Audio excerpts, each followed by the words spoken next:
There is this palpable tension across the Commonwealth that it seems that KEA and AFT are just at each other's throats all the time. And from my view looking in and from the views of a lot of other Kentuckians, it seems to be, and you may not be able to respond to this, but it seems to be that KEA is the aggressor in the situation. And in my view, the goal of both organizations should be to represent students and educators instead of creating this hostility that educators and students are now involved in. Can you explain to us what is going on there? Well, I can tell you how I see and how I feel about it. First of all, I think it's really unfortunate. When we decided to separate and leave, this was right after new hires got thrown under the bus, and they went into a completely different pension system. And at the time, social educators don't have access to Social Security of their spouses, through the WEP stuff. So we were highly concerned for our new folks coming in. Plus, we also had always said no new tiers, no new, we're not throwing new hires under the bus. So that was a core value. But let me stop you right there. They still paid into Social Security, correct? Yes. So what? Well, no, they would not be. The new hires would not have Social Security. They would just have this hybrid pension system. Okay. That was the issue. Now with the WEP, that's gone, that's now it's a different worm, a different time. But at that time, that was kind of a no, we can deal with differences on, approach to strategies, and tactics for political things. We can disagree on those things, but we fundamentally could not agree that new hires should be thrown under the bus. Right. And so it was just a bridge too far. And so we left. And I remember at the time texting the president at the time of KEA and saying, please just let us go. Right? Like, just let us go. You know what I'm saying? Like, right. We can work together on some things, but we're not going to be able to agree on other things. Right. And so, unfortunately, that's not been the case. So it's been ugly at times. It's been hostile at times. It's been quiet at times. But ultimately, what's the saddest part to me is that we're not the same. We're different. There's space for both groups. And our mission is different. Our mission is a collective bargaining agreement in every county and every district that wants to seek one. They should be able to work towards that. And we are encouraging them to do so. Right now, it's the only way that we can put some protections in during this crisis in public education. It's the only way left. We don't have a way forward in Frankfort right now. We just simply don't, William. And we can negotiate with Frankfort. We can talk to Frankfort. We can talk to electeds about bills. But ultimately, if we don't protect Fayette County and our marginalized kids and families, then we are doing everybody a disservice.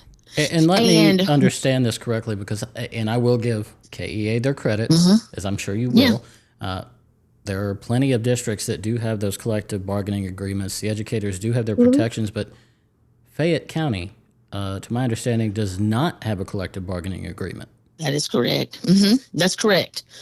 That's correct. And there's something fundamentally wrong about that, in my opinion, and in the opinion of AFT Fayette. Why don't they have that agreement? Well, they had one and they lost it about 35 years ago. And it's never, I don't know if somebody's taken a backroom deal and said, we'll never try to, bargain here again. I don't know. I don't know why. I don't know why. This was a question that I asked repeatedly when I was a member of KEA. And, I don't know. I don't know why people do what they do or why they make those decisions. But this is something that we should be doing and we should be talking about. in public education, because the best example I can give of this, like them or not, Chicago Teachers Union has the support of that community because they are involved in that community at the most basic, intimate level with relationships, through community partnerships, through all these things, coalitions. That is the model.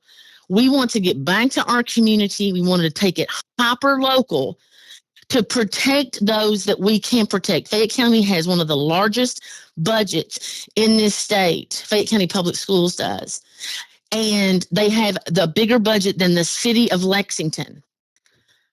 And we can afford to give our kids free and reduced lunch in case they're cut at the national level. We should be able to do that. Lincoln County can do it. We can do it. So it seems that there's been a lot of negativity around the Fayette County School District in recent months. We don't have to go into the individuals involved in that because clearly nobody wants to be sued. I have several friends, people I went to high school and college with, who are educators in the Fayette County School District, who love what they do. It seems that I've witnessed many educators create programs themselves, without getting the overtime pay or without getting a stipend, just to help their students because they know that the students and families need the help. What do you see on the ground, and can you tell me how many Fayette County educators are members of AFT? Is that something that's on top of your head? Well, I can't just give you the numbers. I will say this. We believe that we are either neck and neck with our competitors, or we have more members.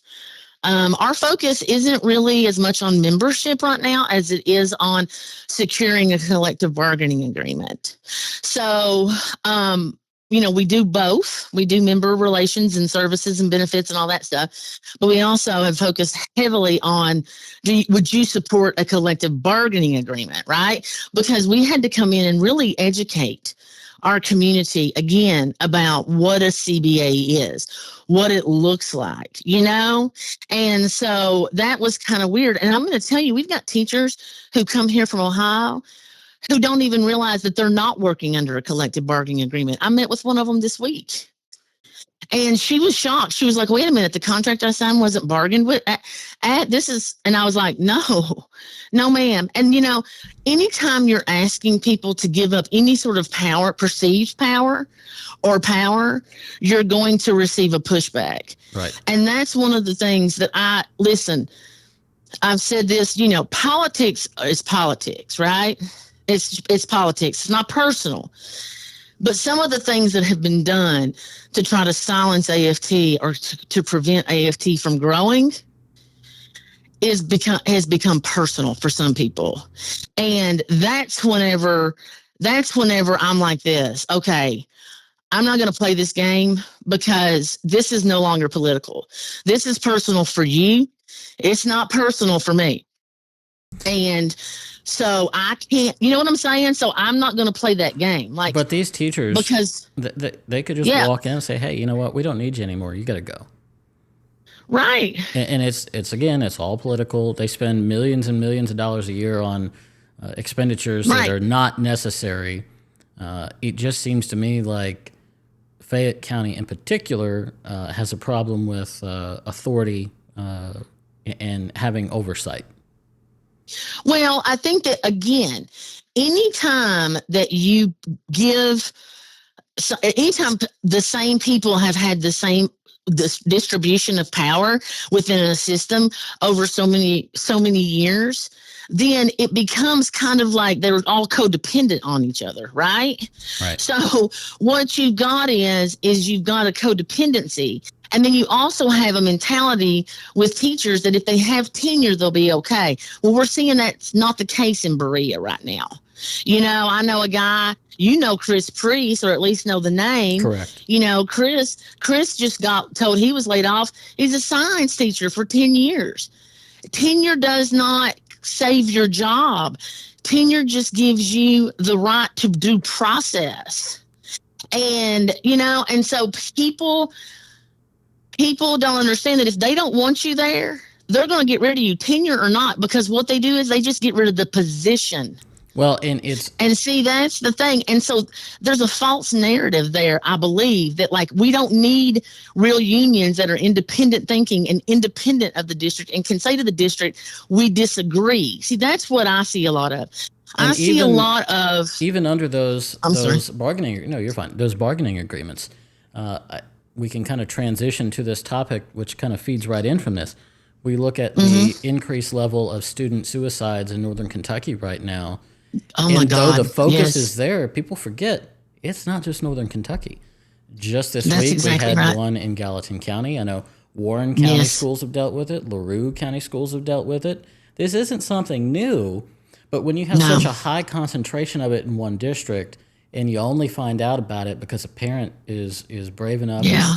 and emotionally available enough to speak out about it, then we find another problem. And the calls and private messages that I've received from educators and administrators in the districts are, we want to speak, but if we do, we'll lose our jobs. And they're not trying Well, to see, and that's reveal any no. information covered by HIPAA. You can talk about something and not reveal a name or specifics that would allow somebody to know who the student is.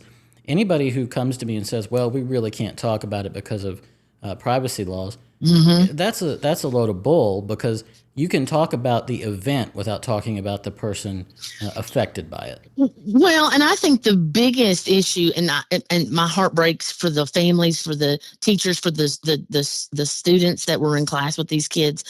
Um, you know, this is the thing, and we've heard it repeatedly since COVID.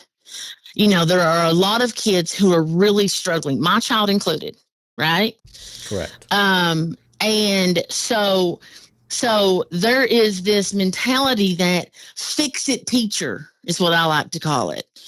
We don't know what to do as a society with what's going on with our kids and mental health issues and bullying and all this stuff with AI and cyber stuff. We don't know how to fix it, so you fix it, teacher.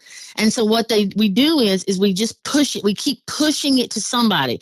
And traditionally, it's always been the public schools that have picked up and care and bridge the divide in funding or whatever else that the kids need. People don't understand in this state. We have friskies who buy glasses, teachers who buy glasses for kids so they can do their schoolwork. This goes on daily. People don't understand that it's a different time from when it was when we were in school. And it's a different society, and adults are having a hard enough time coping. And that's the thing. I think we're all falling apart. I think our kids know we are. I think we're not giving our children a bright idea of what the future can be whenever they can't buy a home, Well, not just that. when they You can't talk afford about, college. There's a lot of stuff, brother. And the fact that we are having conversations about petty political shit, and you right. can beat me on that. Oh, we're good. But because this is what frustrates me daily, because we can't get out of the way of ourselves and our own egos, then our kids continue to suffer. Our kids are the ones that lose.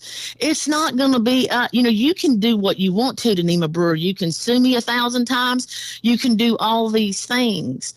But the fact of the matter is that you're not doing one thing to help a kid in this state by doing that. Well, and Not there's one. the added fact that we are losing quality educators Yes. because, one, they can't take the stress of watching these events, these student Yes. suicides or students on drugs. I know several teachers who have retired the day they are up for retirement, or they've Absolutely. new educators. These educators who are 30 and below, who do 2 to 3 years of classroom work, Oh, and I they can't are so imagine. distraught. I mean, I know educators that have taught for 3 years and then they've went and become emergency room nurses or physicians because that's less stressful. We're not Yeah. providing assistance to the educators and staff members as well as we should either. I mean, we have to take care of the Well, students, but what? we got to take care of everybody. Well, we don't do a good job of um, we do not do a good job of mental health in this country anyway, but we do a real disservice to our teachers because what they have traditionally heard and what is still being told. Well, if you care about the kids, you'll do it. So we just keep expecting more and more and more. And what happens is when they say, can I get compensated for it? Then all of a sudden a big stop sign flies up in their face and they thought they would do it because they cared about the kids. Right. So then they get this big guilt trip laid on them. I mean, I've been in meetings where administrators have said that. And it runs all over me. But traditionally, teachers are women. There's no difference, I've said time and time again, between the nurses and the teachers as a profession. They have been overworked, underpaid, underappreciated. Right. And because they've taken it, right, because this is what they've accepted as the job, that it just continues to spiral. I always say, why would you eat the dog turd if you had a bologna sandwich on another plate? Why would you select the dog turd?